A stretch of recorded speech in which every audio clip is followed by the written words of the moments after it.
Daddy నువ్వు ఏడుస్తావులే బేటా. నేనేం ఏడుస్తలేను daddy. లేదులే బేటా, నువ్వు ఏడుస్తావు. నేను ఏడుస్తా. నువ్వు పో బేటా, ఏడుస్తావు గాని.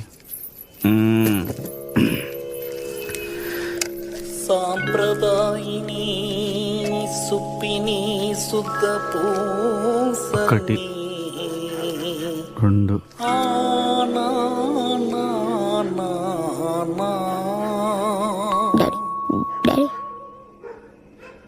డాడీ భయం అవుతుంది డాడీ. డాడీ మమ్మా, డాడీ ఏం మాట్లాడతలేడు. డాడీ డాడీ వినిపిస్తుందా? సన్నరవ ఉప్మా దిగదా? ఇడ్లీ వడా. వద్దాడు వద్దాడు. మీ మమ్మీకి నేను భయపడతాను.